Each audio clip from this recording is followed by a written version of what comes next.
दोस्तों, मैं डॉक्टर अमिताभ श्रीवास्तव, आपके जाने पहचाने क्लिनिक साईं कॉस्मेटिक्स से, और आज बात करेंगे कुछ हेयर केयर मिस्टेक्स के बारे में। हम में से ज़्यादातर लोग ये सोचते हैं कि एक बार हमने हेयर ट्रांसप्लांट करा लिया तो वो बाल परमानेंट हैं।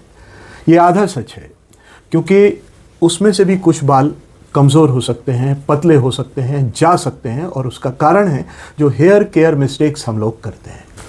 और हम में से कुछ लोग अपने बालों को प्लास्टिक की तरह इस्तेमाल करते हैं, मतलब उनकी केयर ही नहीं करते। कभी हम उनको हीट ट्रीटमेंट देते हैं, कभी हम उनको स्टाइलिंग जेल लगा देते हैं, कभी हम कुछ तो भी करते रहते हैं उनके साथ, कभी हम बहुत टाइटली बांध देते हैं उनको, या उन पर बहुत सारे स्प्रेज लगा देते हैं। उसकी वजह से उनको माइक्रो ट्रॉमा होता है और फॉलिकल छोटे होते जाते हैं और धीरे धीरे वो झड़ते चले जाते हैं।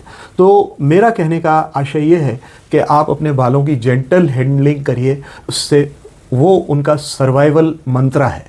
मिस्टेक नंबर 2, हम लोग एंटी डैंड्रफ शैम्पूस को डॉक्टर के कहे के अनुसार नहीं, अपनी सहूलियत के अनुसार यूज़ करने लगते हैं कि यार मेरे को तो डैंड्रफ बार बार होती है।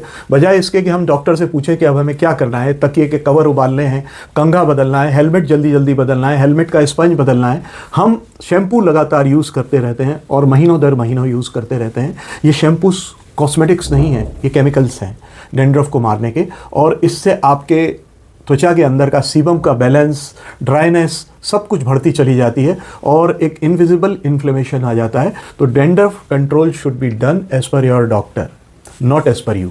मिस्टेक नंबर 3, आपकी समझ की गलती है। आप ये समझते हैं कि मैंने हेयर ट्रांसप्लांट करा लिया, अब कुछ नहीं करना। हेयर ट्रांसप्लांट सिर्फ इतना सा प्रोसीजर है कि आपके पीछे के बालों को वो आगे ला के रख देता है और वो वहाँ ग्रो करते रहते हैं, क्योंकि उनका जेनेटिक कोडिंग सेम है। लेकिन हेयर ट्रांसप्लांट आपके बालों को iron, magnesium, calcium, vitamin, nutrition, minerals, ये सब तो नहीं देगा। तो अगर आप इसके बारे में अवेयर नहीं हैं तो वो बाल धीरे धीरे कम होते जाएंगे। सर्जरी परफेक्ट हुई है आपकी, लेकिन आप केयर नहीं ले रहे। मिस्टेक नंबर 4 है कि आप सिगरेट पीना नहीं छोड़ते, आप गुटखा का अब्यूज़ नहीं छोड़ते। गुटखे में, सिगरेट में निकोटीन होता है जो आपके ब्लड फ्लो को क्लॉग करता है, एंड आर्टरीज मतलब आखिरी आर्टरीज को संकुचित कर देता है, जिससे आपके फॉलिकल्स जो कि ट्रांसप्लांट किए गए हैं उनका ब्लड फ्लो रुक जाता है। एक तरफ आप ट्रांसप्लांट कर रहे हो, दूसरी तरफ से आप उसका ब्लड फ्लो रोक रहे हो। आप खुद समझदार हैं, आप समझ सकते हैं कि आने वाले समय में क्या होने वाला है। वो ट्रांसप्लांटेड फॉलिकल थ्राइव नहीं कर पाएंगे और मर जाएंगे। ये सबसे कॉमन मिस्टेक है। 5वीं गलती जो हम करते हैं वो ये है कि जो हमको मेडिकल ट्रीटमेंट दिया जाता है हम उसका ध्यान नहीं रखते, हम उसको कंटिन्यू नहीं करते, सोच के कि हमने ट्रांसप्लांट करा लिया है। लेकिन आपके जो आसपास के बाल हैं, ट्रांसप्लांट के आसपास के बाल, उनके ऊपर DHT एक्ट करता है और उनको छोटा करता जाता है, उनका मिनिचराइजेशन होता चला जाता है, और उसके बाद ट्रांसप्लांटेड किए हुए बाल कुछ अलग से दिखने लगते हैं। तो जब सराउंडिंग हेयर गिर जाते हैं तो ट्रांसप्लांटेड बाल अकेले खड़े हुए झंडे तरीके दिखाई देते हैं। तो इससे भी बचना है।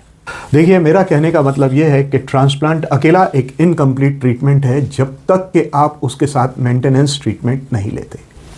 और 6th हेयर केयर मिस्टेक ये है कि हम सोचते हैं कि हमारा ट्रांसप्लांट हो गया और अब मुझे कुछ भी नहीं करना। नहीं, ये गलत है। एक्चुअली ट्रांसप्लांट किए हुए बाल तो रहेंगे, पर उसके बाद भी आपको लॉस होता रहेगा, क्योंकि DHT आपके बालों पर एक्ट करता जा रहा है। तो इसलिए कई बार बायोलॉजी रिस्पॉन्सिव होती है, ख़ास तौर से 25 से लेकर 35 की उम्र तक। बायोलॉजी मतलब हार्मोन्स रिस्पॉन्सिबल होते हैं और पेशेंट सोचता है कि मेरा हेयर ट्रांसप्लांट ठीक तरह से नहीं हुआ। इसके बारे में इसीलिए खुल के बात करिए अपने डॉक्टर से। तो दोस्तों, अगर आप अपना लाइफस्टाइल, हेयर केयर प्रोडक्ट्स को यूज़ करना, अपने न्यूट्रिशन को देखना, अपनी स्लीपिंग हैबिट्स को देखना, स्क्रीन का टाइम कम करना, अगर इस पर ध्यान देंगे तो आप अपने ट्रांसप्लांटेड बालों को भी आराम से 20 साल तक कैरी कर सकते हैं।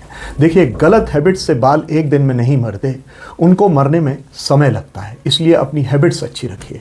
ट्रांसप्लांटेड हेयर एकदम से नहीं मरते, बैड हैबिट्स उनको धीरे धीरे मार देती हैं। इसका ध्यान रखिए।